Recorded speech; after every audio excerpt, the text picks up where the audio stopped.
What's good? You rocking with your boy TheCzarr, all rights reserved. Now, first off, I want to say shout out to Commenter Nation. Hashtag Commenter Nation down in the comments if you're rocking with the channel. Also, I wanted to give a shout out to all the commenters that give their daily feed on things. And I'm going to get to it.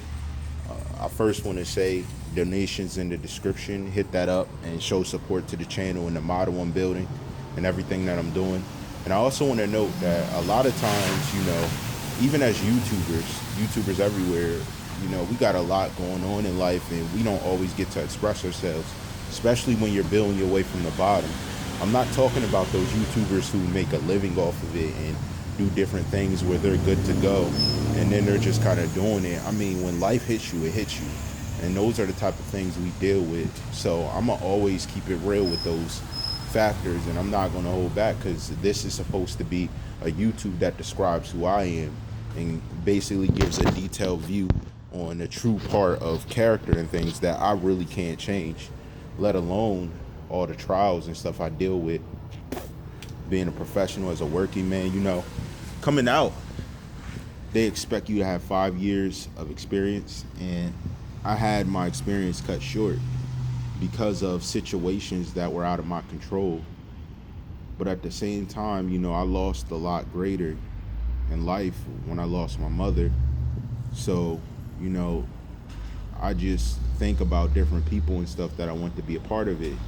And you can't make people be a part of your life if they don't see the same vision you do. But yet that doesn't mean you give up on trying to make it happen. So I'm always hopeful. I'm always trying to put things together.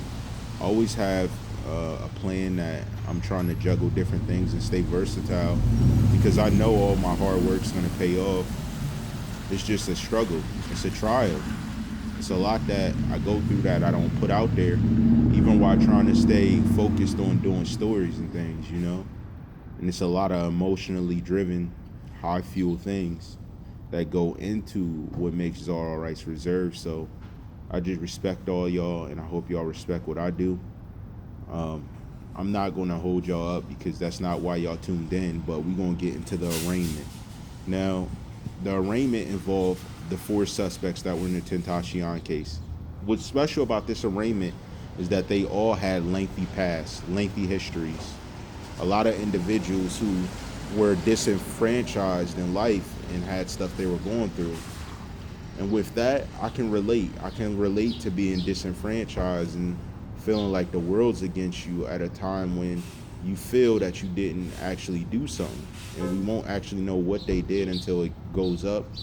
But the more I experience this and the more I see this, the closer I get to understanding that my worth is greater than that of which I give my credit to. So is each and every one of yours. You know the motto, ordinary people doing extraordinary things. That's what it's about. That's what makes the world a better place. That's what makes us us. That's what makes Commenter Nation the truth. And that's why I'm objective about these stories. I'm not saying it because I think someone's innocent or I think that there needs to be something done about some situation or they need to go free.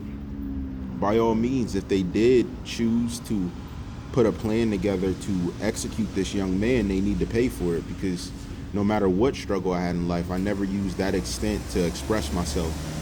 But at the same time, I can get the feeling for when you're not feeling your worth, what you actually are, or you don't feel you're getting what you actually deserve out of life.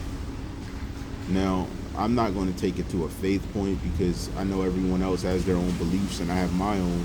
But at the same time, I'm going to say never give up. You never give up. And that's what I see in these suspects. They're not giving up. They may have made mistakes in the past, and this is a situation where they feel it wasn't a mistake they made. So they're going to fight it at their own lengths, and they're going to be who they are to express the factor of them not actually being involved in something. So I could cope with that part of it. I understand it, let alone the pain of not being around somebody you care about, somebody that's meaningful to you, somebody that means the most to you, actually. And it's not that they don't see it. There's just a lot of other things blocking their view. and you just look for them to get past it and just finally come to you like, yo, look, here's what it is, here's what it's going to be, and to take that chance. They want someone to take a chance on them. They want someone to see the better of them and see that when they're in a low point, that it's nothing about being alone, lonely. It's just about you want somebody there for you and knowing exactly what they mean to you, knowing that they care, and showing them that in return. You know, it's not a favor for a favor thing. It's that, you know, you give your all, I'll give my all. It's a team game. And that's the issue with a lot of different things, you know. You really don't know what you got till it's gone.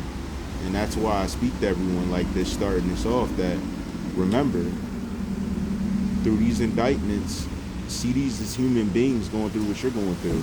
It's obvious they're not monsters, or we would have seen a different demeanor leading up to a lot of things, because true monsters don't really know what's going on until they're doing the time for what they did, and then they're remorseful.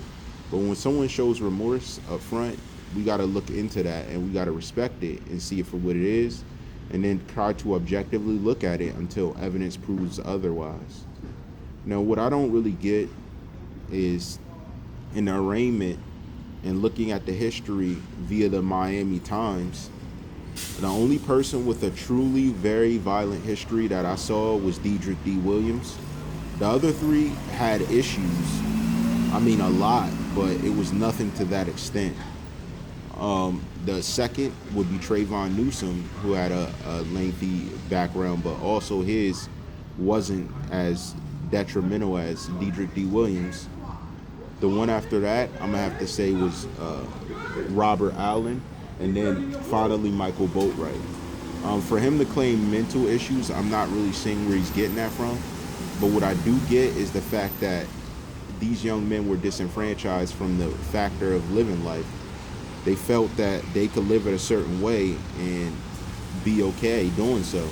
And I think that they're in a situation where now that they're facing the music for one of their issues on a very serious crime, a lot of things is unreal.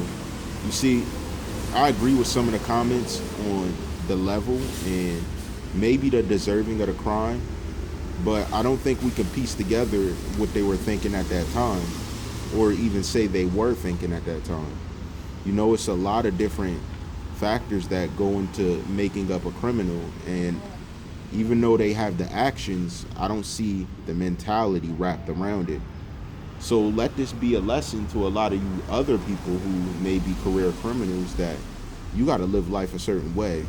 Once the real charges come down, once you really start standing for your crimes and being accused rather than an accuser or the person in power during the situation, that's when you really start to pay for it. You know, and you won't realize that until you're paying for it. And that's the problem with a lot of individuals. They don't realize it until they're actually paying for it. So make sure you look at your crimes before you have to do the time. These things are synonymous with growing up, being an adult, and taking responsibility for your actions. You can't let that be the factor that pulls you out of this world. And you gotta see that jail's a business. They make money every year you're in there. So that money they're making could be the money you're working to make, working hard instead of trying to get it easy. Why is everyone trying to get it the easy way? You know, and that's the only thing I could think during the arraignment. Everybody's trying to get it the easy way. But yet, you know, you'll have some certain factors persecuting people like I, who's trying to get it the right way and trying to do things correctly, strictly off of hatred. And it's not the normal hate, like, oh, I hate what he does, I hate that. It's like just straight off player hatred. And that's something that's going to be the destruction of most people. You know, it's a hard concept to grasp when you're not opening your mind, opening your heart to do so. So I'm asking everyone, as we move forward and we read this case, think with your heart and mind. Think innocent until guilty. You know what I mean? You can't just say someone's guilty. You gotta think innocent until guilty. They could have been in situations similar to Tentacion, being that they're from where they're from. Again, Tentacion really didn't deserve to go out the way he went out. So if someone did do it, they need to pay the price. Nobody deserves that. He actually made something of himself from going through his struggle. And it could have been they were hateful, but if they were just riding with him, they don't know. They could have ended up in a situation where they actually profited off of their hate. They could have learned to hate other things and hate everybody that came against him and been able to win versus doing things how they did. He was somebody that made it. He wasn't in a position trying to make it or trying to win. He already won. So that's my one thing. Like, when the fact he already won, it should have been respected. And I go through my own trials, and again, I don't talk about them with you guys all the time, but I go through them and I experience them. That's the beauty and the distaste I have for everything that I'm creating here. Is that I know the pains, I know the struggle. That's why I talk to you guys like this. That's why I built this platform the way I did, so that I can dedicate myself to furthering the cause of everyone else and be able to put aside anything I may be dealing with, even as I know I'm going to deal with different things, because that's part of life. You can't escape the struggles you go through to become great.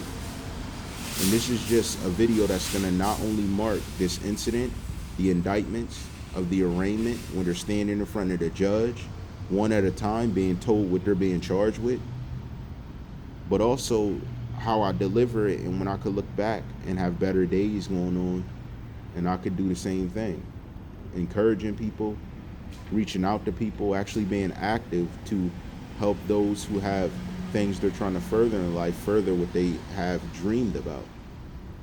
That's part of what my experience is. That's part of what I aim to do with this channel.